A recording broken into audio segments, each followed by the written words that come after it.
नमस्कार। फणीश्वर नाथ रेणु की मैला आंचल उपन्यास भाग 4। सतगुरु हो महंत साहब सदा ब्रह्मा बेला में उठते हैं। हो रामदास आसन त्यागो जी, लक्ष्मी को जगाओ। सतगुरु हो ये कभी जो बिना जगाए जागे। रामदास हो जी रामदास। रामदास आंखों मलते हुए उठता है और बाहर निकलकर आसमान में भगवा भोर का तारा को देखता है। फिर राम डंडी 3 तरवा को खोजता है। अभी तो बहुत रात बाकी है। महंत साहब आज बहुत पहले ही जग गए हैं। माघ का जाड़ा तो माघ को ही भी ठंडा कर देता है। सरकार रात तो अभी बहुत बाकी है। रात बहुत बाकी है तो क्या हुआ, एक दिन जरा सवेरे ही सही। सो मत, धुनी में लकड़ी डाल दो, कोठारी को जगा दो। सतगुरु साहब ने सपना दिया है। लक्ष्मी उठी, उठकर महंत साहब से आसमान के पास आई। हाथ जोड़कर साहब बंदगी किया। आंखों मलते हुए कुएं की ओर चली गई। लक्ष्मी के रग रग में अब साधु स्वभाव, आचार विचार और नियम धर्म रम गया है। साहेब की दया है और यह रामदास गुरु जाने इसकी मति गति कब बदलेगी। बचपन से ही साधु की संगति में रहकर भी जो नहीं सुधरा वो अब क्या सुधरेगा। भक्ति भाव ना जाने भोंदू पेट भरे से काम। बस 2 ही गुना है, सेवा अच्छी तरह करता है और खंजड़ी बजाने में बेजोड़ है। अरे हो रामदास, फिर सो गए क्या। गंगा जली के जल भर दो। जगहूँ सतगुरु साहेब, सेवक तुम्हारे दरस को आए जी। जगहूँ सतगुरु साहेब, भोर भयो भरम भयानक भानु देकर भागा जी। जान नैन साहेब के खुली गयो, थर थर कांपत माया जी। जगहूँ सतगुरु साहेब, माघ के ठिठुरते हुए भोर को मठ से प्रभाती की निर्गुणवाणी निकल कर शून्य से मंडरा रही है। बूढ़े महंत साहब पहला पद कहते हैं। दंतहीन मुंह से प्रातकी के शब्द स्पष्ट नहीं निकलते। गले की थरथराहट सुर में बाधा डालती है। बेसुरा राग निकलता दमे से। जर्जर शरीर में दम कहाँ। लेकिन लक्ष्मी सब संभाल लेती है। 5 साल पहले प्रातकी के गाने के समय उसकी आंखों की पलकें नींद से लदी रहती थी। महंत साहब जब गीत की दूसरी पंक्ति भोर भयो भव भरम गाते थे तो वह बहुत मुश्किल से अपनी हंसी को रोक पाती थी।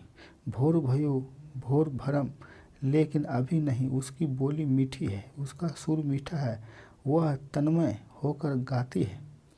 उसकी सुरीली तान के साथ महंत साहब के बेसुरे और मोटे राग का मेल नहीं खाता है। फिर भी संगति की निर्मल धारा में नहीं कहीं विरोध नहीं उत्पन्न होता है। महंत साहब का मोटा राग लक्ष्मी के कोमल लय को सहारा देता है। सहनाई के साथ सुर देने वाली सहनाई की तरह भो भो ओ। रामदास के खंजड़ी की गमक निशब्द वातावरण में तंगे पैदा करती हैं। खंजड़ी में लगी हुई छोटी छोटी झुझुनियों की हल्की झुनुक मानो किसी का पालतू हिरन नाच रहा हो, दौड़ रहा हो। Dim dim डिमिक झुनुक झुनुक। प्रातकी के बाद बीजक शब्द रामुरा झी झी जंतर बाजे कर चरण विहुआ नाचे।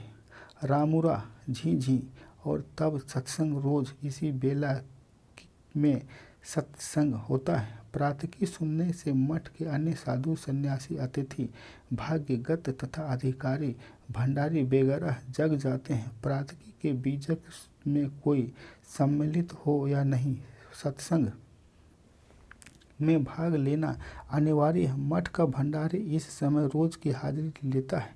इस समय जो अनुपस्थिति रहे उसकी चिप्सी राशन बंद हो जाती है।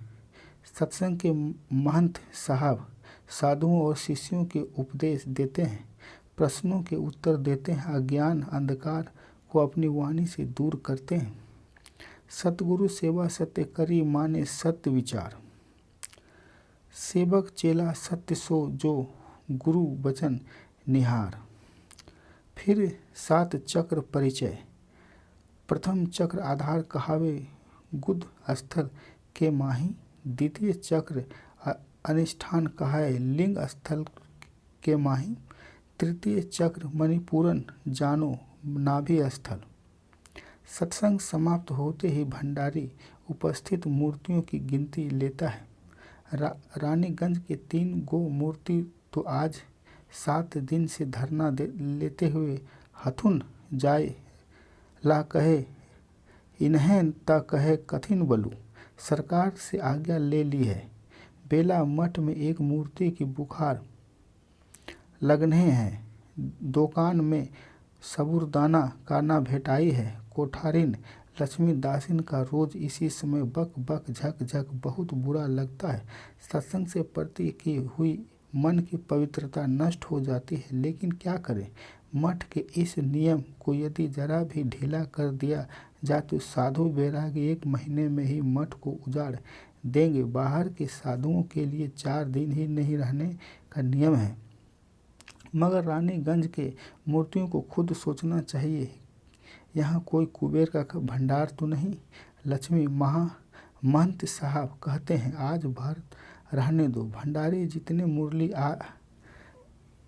आज है सबों का बाल भोग जलपान और प्रसाद भात आज लगेगा। सभी मूर्ति बैठ जाएं। आज सतगुरु साहब सपना दीन है। धुनी में फिर सूखी लकड़ियों के छोटे छोटे टुकड़े डाल दिए गए।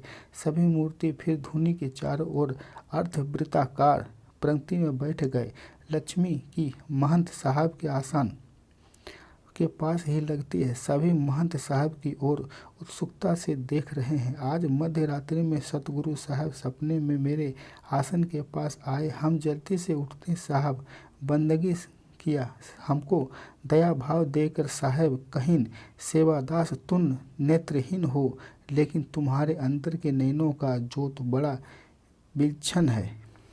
हम भेद बदल करके आए और तू पहचान लिया। तुम्हारे ज्ञान नेत्र के दिव्य ज्योत है जो तुम्हारे गांव के परमार्थ का कार्य हो रहा है और तुमको मालूम नहीं। गांधी तो मेरा ही भगत है। गांधी इस गांव में इस पिताल खोलकर परमानाथ के कार्य कर रहा है।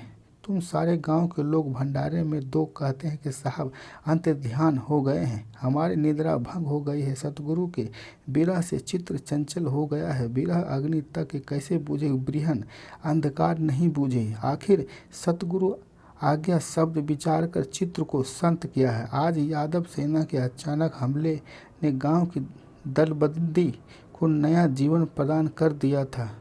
जोतकी जी के राय है कि यादव जी बार बार लाठी भाला दिखाते हैं। राजपूतों के लिए यह डूब मरने की बात है। फौजदारी में यातायात इत्माल को देकर इस लोगों का मोची हल्का दिया जाए, लेकिन सिंधवी थाना फौजदारी के घबराते हैं। हमारा कहानी अगर अच्छा लगा हो तो चैनल को सब्सक्राइब कीजिए, लाइक कीजिए, शेयर कीजिए। जय हिंद।